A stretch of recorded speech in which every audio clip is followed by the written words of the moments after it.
Hello and welcome to another episode of Games Reflect Dad. In this episode, I'm going to be taking a look at Concordia. Now, this is a game where we're going to be playing cards for actions. We're going to be adding other cards into our hand so that we have better actions or even newer actions. And we want to please the gods because ultimately that's how we're going to be scoring a lot of our victory points. So we're going to get this to the table. I'm going to tell you how it's played. I'm going to talk about who was the inspiration for me adding this to the collection. And I'm going to tell you why I liked it so much. So let's just get it to the table and check it out.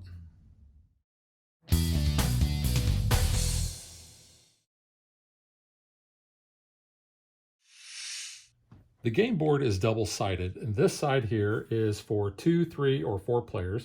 You can tell that by looking at the legend over here. But I actually like the other side, and that's the side that I'm going to be using for this demo. So we're going to flip it over. And you can see that the map is actually pretty different.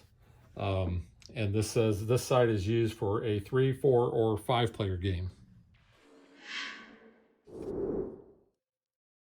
Each player is going to pick a player color, and then they are going to get a player board and their color. And if you flip this over, you'll notice all the things that you're going to get. You're going to get 15 of the trade houses. You're going to get a deck of cards that are going into your hand. You're going to place one of your meeples and ships in Rome.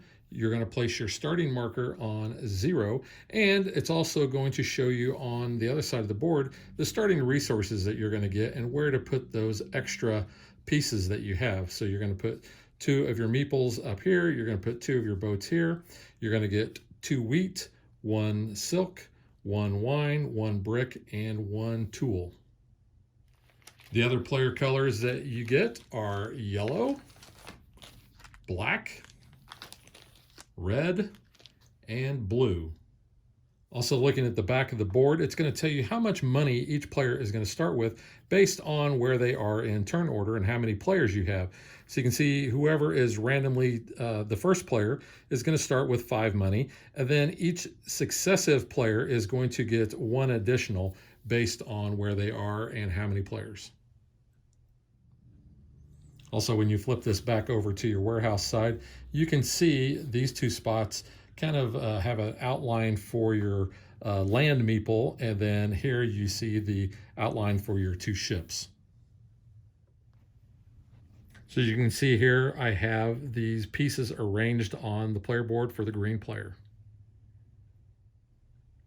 Also looking at the player board, you can see how much it costs or how much income you're going to get for each of the goods. So if I want to buy a brick, I'm going to have to buy it for 3. If I want to buy wheat, it's going to cost me 4, tools are 5, wine is 6, and silk is 7. However, if I want to sell, I also get that amount. So if I sell silk, I'm going to get 7. If I sell wine, 6, tools are 5, and so forth. We're going to shuffle up these 30 city tokens, and we have 7 A's, 8 B's, 10 C's, and 5 D's. And after we shuffle those up, you can see on the board where we have those particular letters. So A's are across there, we have B's, we have D's, and we have C's. So we're going to just randomly place these out on each of these cities. And then once we have all of these placed, we're going to flip them over and they're going to show which type of good that city produces. The next thing we're going to do is we're going to look and see what is the most valuable good in each of the areas. So looking at Britannia here, we have a wheat and we have tools. Now, tools are more valuable than wheat because they cost 5. Wheat is only 4. So what we would do is we would take one of these tool icons, and you could just randomly pick these because we have several because they have different money values on the back, but you don't want to know what that is at the start. So you're going to place that up here in Britannia. Looking at Gallia, we can see that we have a tool, we have brick, and we have silk. So the silk token is going to go on Gallia. And you're going to do that for every province that you have on the board. So after you do that, you should have one of the bonus markers on each of the provinces. You're also going to have several of those bonus tokens left over that you're not going to use. And that's just going to help with the randomization of what money is on the back.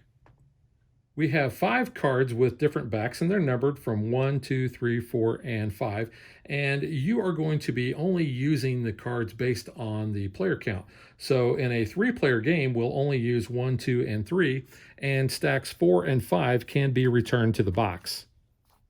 You're going to shuffle each one of these stacks, and you are going to put the 1s on top, followed by the 2s, and then 3s on the bottom.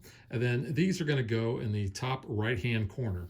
You're going to take the top 7 cards of that stack, and then you are going to flip them over and place them on these corresponding card spaces on the board.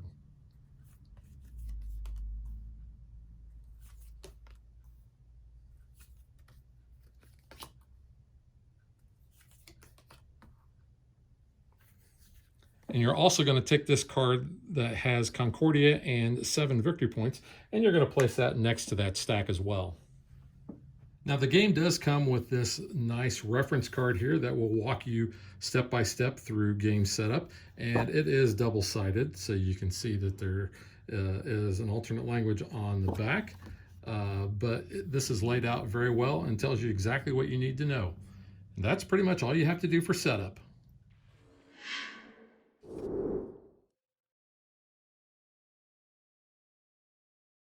Whichever player is last in turn order is going to get this Prefect Magnus card. Now, this is going to be used when a player takes the Prefect action, and I'm going to talk about what that means later. But essentially what this is going to do is it's going to double the amount of goods the player gets when they take that action and they are getting goods. It does not, however, double when they are taking the cash option, and this card would stay with that player until they use it for this part of the bonus and not for that part. Now each player is going to start the game with the identical cards. There's 7, and there's Tribune, there's Architect, 2 Prefects, a Mercator, a Diplomat, and a Senator. Now, on a player's turn, they're going to play this card down in front of him, and then they're going to do what the text says on the card. And those are going to stay there until you play the Tribune card. And let's just go ahead and talk about that. It says, take back all of your personality cards and gain basically 1 coin. For each card taken in excess of 3, include the Tribune in that count. So you have to play at least 2 cards in the Tribune card to have 3 cards down there. But anything over 3, you're going to get a coin in excess of the 3. It says, in addition, you can build 1 colonist in Roma for a wheat and a tool. And those are going to come right off of your board, and they'll go right into Roma, and those are going to be used throughout the game. The next card is Architect, and you can see it says, move your colonists, and it can be either your land colonist or your water colonist. And then it says, then build in cities adjacent to your colonist. Now, your movement is dictated by the number of colonists that you have on the board. So as we start, we only have 2 in Rome, but as you see, when I played that Tribune, then I could actually put another one in, and I can choose either the land or the sea one, it doesn't matter. Since I only have 2 of my colonists on the board, I can move up to 2 spaces, and I can split that up between all of my colonists if I want. But the first step that you take is to move out of Roma. Roma is the only city that you actually have one of your colonists in. So let's just say I decided to move 1 for my land colonist, and he would come out of Roma and go on that line. And all the rest of the time that he is going to move, he will be on these brown lines. It's also important to note that you can never have be on the line with another colonist. You can move through them, but you can't stop there. And let's say I'm going to move my other one with my ship, and I'll just move him down to that spot. So those are my 2 movement parts. Now it says I can build in cities adjacent to my colonists. So the only cities that I could build in here would be this city here that has the tool, or this city down here that has the brick. Now, depending on which type of city you are going to build in, that's going to determine how much it actually costs in goods and money.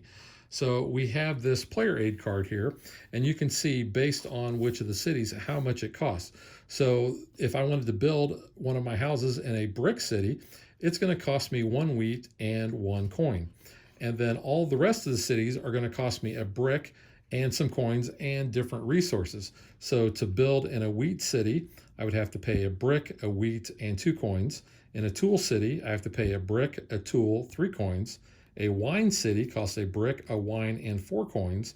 And a silk city costs a brick, a silk, and 5 coins. So let's say that I wanted to build one of my houses here in this brick city.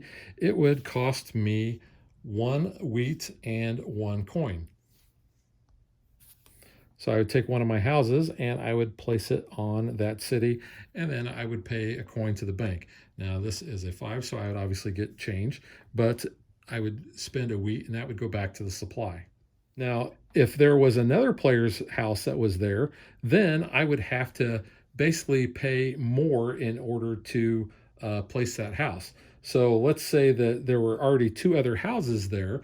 I would have to multiply however many coins it normally costs by 2 and pay that, since I'm kind of the latecomer to that city. Now, like I said, when you're placing into empty cities, you don't have to pay any additional multiplier. It's important to know that you can never place more than one of your houses in each city. So I could not come back here and build another house in that city since I already have one there. Now I mentioned that we have 2 of the prefect cards. What those are going to do is that's going to allow us to get either goods or coins. Now when we play the prefect card, it says turn over 1 active province tile to take the production bonus, and then the province produces. So it doesn't really matter. I just have to make sure that the tile is showing the good side and not the coin side. So let's say I decide that I am going to have Italia produce. So Italia is going to produce silk. So I will take 1 silk, and then I'm going to flip this over to the coin side, and I'm going to place it back on the province area of the board. Then I'm going to take 1 silk from the supply and I'm going to place it in my warehouse. And it's important to note you have to have space for that good that you're going to place there. Now, all of the rest of the province is going to produce. And it doesn't matter who has houses out here. Whoever has a house out there is going to get that bonus.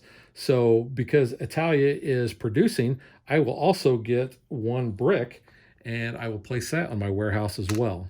So when you take that prefect action, if you have the prefect Magnus card here, then you're going to get whatever good you want, but you're going to get twice that. So let's say I was going to activate the Dacia and get a brick. If I had the prefect Magnus card, then I would be able to get 2 of those bricks. And then this card then is going to pass to the next player. Now let's say that I didn't want to get a good here and I wanted to get money. What I'm going to be doing is looking at all the money coins that are already face up. So in this case, there's 1, 2, 3, 4, 5, 6. I'd be able to collect 6 money, and then I'm going to flip these back over to the good side. And if there's ever a province that has the money face up, then you cannot select that in order to take what that good was until that tile gets flipped back over. The Mercator card is a good way to get some coins. So you're going to basically take 3 coins, and you can trade up to 2 types of goods. Now, when you trade a good, you can either buy or sell. And like I had mentioned before, brick is 3 coins, wheat is 4, tools are 5, wine is 6, and silk is 7.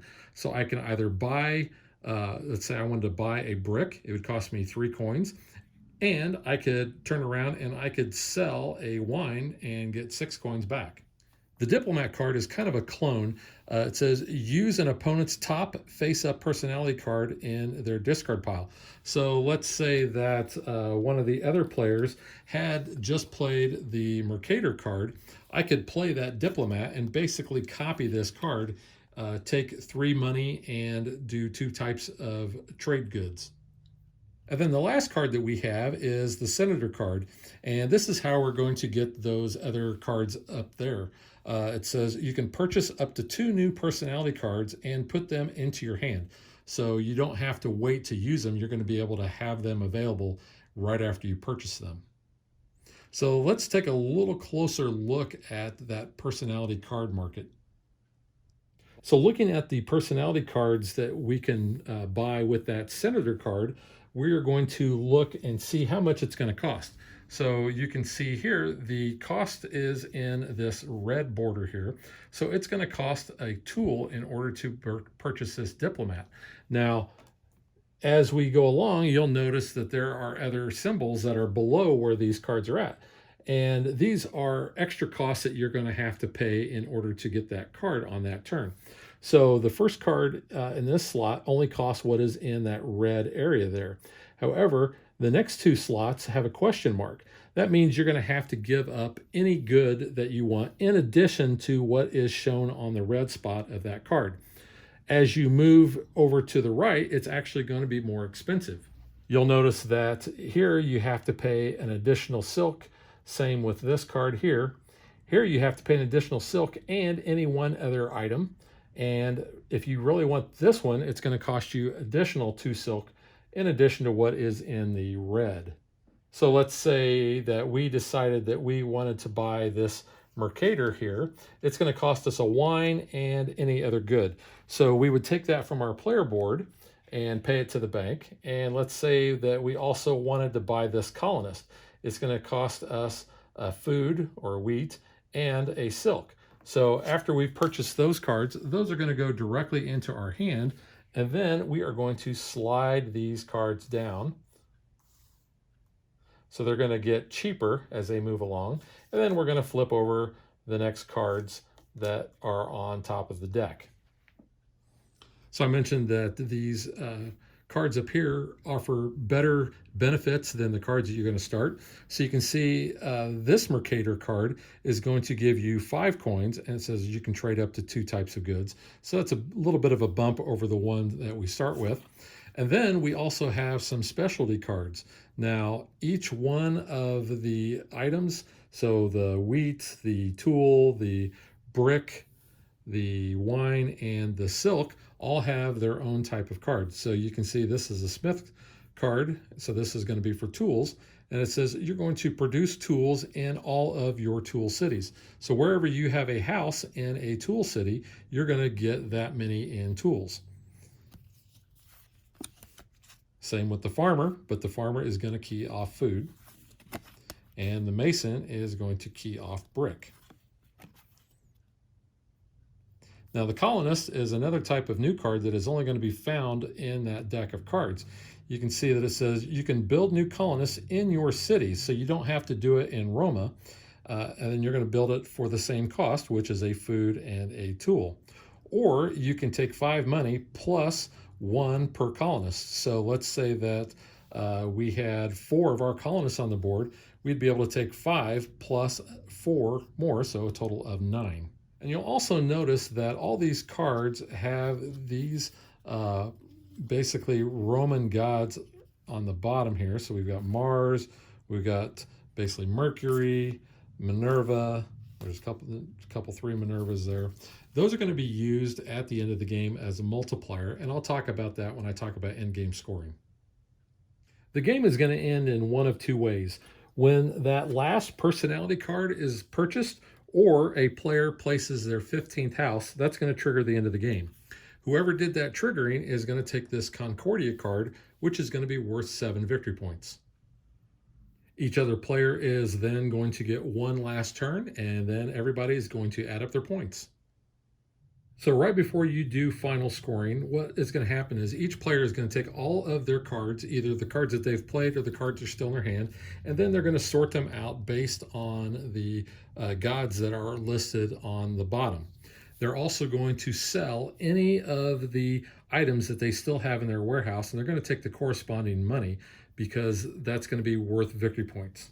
On the back of their player aid card, it's going to show how we're going to do all of the scoring. And we're going to go straight down. So we're going to first score Vesta, then Jupiter, then Saturn, then Mercury, then Mars, then Minerva. After you've sorted your cards out, it could look something like this. This is basically going to be used as a multiplier. So you can see with one Vesta, I'm only going to get 1 times the amount of victory points. With Jupiter, I would get 2 times. Saturn gives me 2 times. Mercury gives me 2 times. Mars, I would multiply by 3. Minerva actually scores a little different. I'll talk about that in a minute. And on the back of our player aid card, where you saw the building costs, you see how we're going to handle scoring. So Vesta is going to give us a point for every 10 money that we have. Jupiter is going to give us a point for every city that is a non-brick city. So you'll notice down here, I have one of my buildings that is in a brick city. However, if I had also a trading house over here in this wine city, then that would be a non-brick city, and I would be counting those. So any city that is not in a brick city. Saturn is going to give me 1 point for every different province I'm in. So if I am in, let's say I happen to be in Germania, Dacia, and Asia, then that would be 3 different provinces. Mercury is going to give me 2 points for every different production house that I have. So, and this doesn't matter if I have brick. So let's say I'm in a brick there, I'm in a silk there, and I am in food. Then because I have 4 of the 5 different types, then I would get 10 points. I would get 2 for each one of those buildings. Mars is going to give me 2 points for every colonist. Now Minerva is going to be a little different because that is a specialist. So if we look at the Minerva cards, you can see down here at the bottom, it says we're going to get 3 victory points for every city that we have in a brick city. We're also going to get 3 victory points for every city that we have in a tool city. And in this case, we would get 3 victory points for every house that we have in a food or wheat city. Now the rules do talk about this intermediate scoring that you can do, but it says we do not recommend performing intermediate scoring if all players know the game well. Well, I don't know that I've actually ever played with any of the intermediate scoring, but as we are figuring up our victory points for that, we are going to be moving our scoring marker around the board. Whoever has the most victory points wins the game. And that's a high-level overview on how you play Concordia. So now let's talk about who was the inspiration for me adding this to my collection.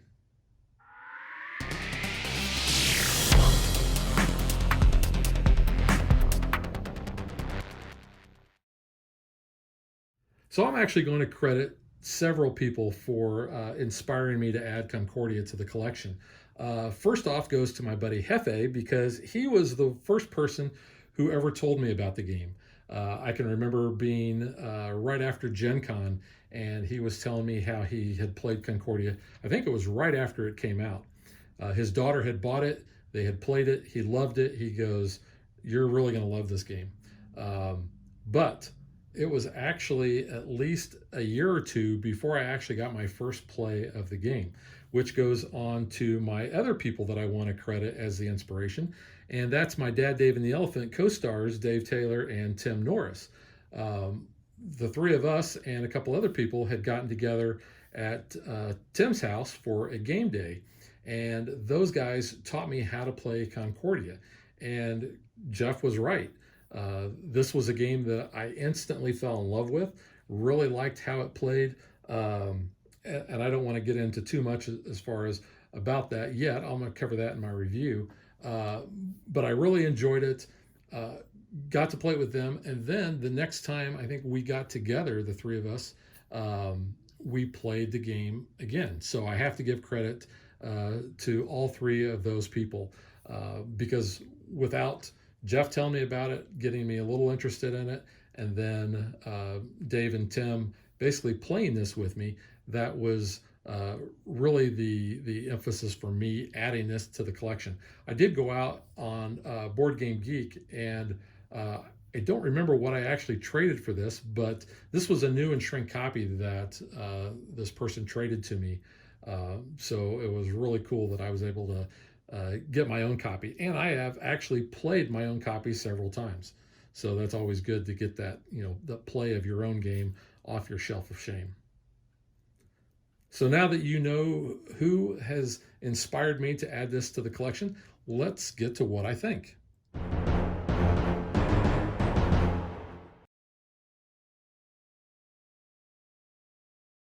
I'm going to start off with gameplay, and I really enjoy the action cards that you're going to be playing in order to do the certain things in the game. I like the fact that you can basically upgrade those by buying more personality cards from the display that either uh, give you better versions of what you already have, give you maybe some new abilities, or give you extra copies so that you have the ability to essentially kind of play what you need to play during certain situations in the game. Especially like that diplomat card that's going to allow you to copy someone else's card that they've played. Being able to play that at the right time, I think, is kind of a key, because that saves your card to be able to use it for whatever you want later. Or if you've already played that card, having that card that can clone somebody else's card that's been played can really come into play too. So I like that gameplay aspect. It does become kind of a race when you're trying to get your houses out, and you want to make sure that you get your houses out there first, but not last, because you don't want to be paying that extra cost in coins based on that multiplier if other houses are already there. Being able to spread out too on the board. It's not really area control, but you do want to try to get in a lot of the different provinces, because you're going to be getting points for that at the end of the game based on like I had said, what you have in the god cards there, and using that multiplier. And it's just kind of a fun game, trying to maybe block somebody, keeping your players on an area where maybe you had another one of your meeples, and somebody was trying to get from here to there, but they didn't have enough spaces, or basically blocking them so that they can't build next to that, because their their colonist is not adjacent to that. It also does hinder you, because you can't just camp out there. You do have to keep moving around in order to basically kind of spread out on the board. But that's all part of the strategy. When do you stay there? When do you move? When do you take some of these other actions? And I think that altogether makes the gameplay a lot of fun. Component wise, and I'm going to talk about some upgrades here in a minute, but these are nice wooden pieces that we have. The cards have, they're not really a linen finish, but they're serviceable. They're, the text on the cards is very legible. I like the artwork that they have on the cards. Each player's got their own color for their cards there, and even the art on the board, and up in the province area, even on the little the tokens. These are just normal cardboard, but they're nice. Same with the player board. I do like the fact that the goods are all these wooden pieces. I thought that was nice, other than having just regular cardboard. Now the cardboard money, I'm not really a big fan of. Here's a 5, here's a 10, here is a what is that, a 2, and here's a 1. They're okay, they're serviceable. But what I did was I went out and I bought some metal coins that actually go with another game, Viticulture.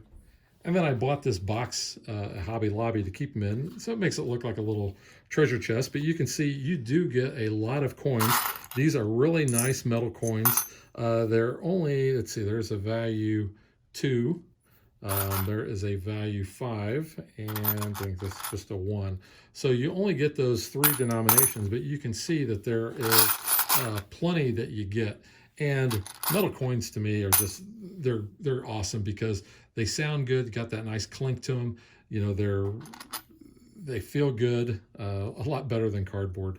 So I think I paid $24 for for that set for viticulture. And they kind of go with Concordia too, because you got your grapes there, so because you got your wine, and it's kind of the whole Roman coin type of look.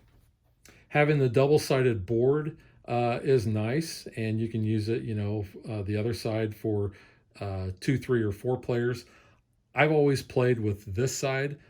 Plus, there are other maps that you can get. I've actually not played on any of the other maps at this time, but that is actually one of my goals, is to pick up some of the other ones. I want to say there's maybe 4 or 5. I don't know if they're all double-sided or not, but you have a lot of options when playing, whichever map that you want to play.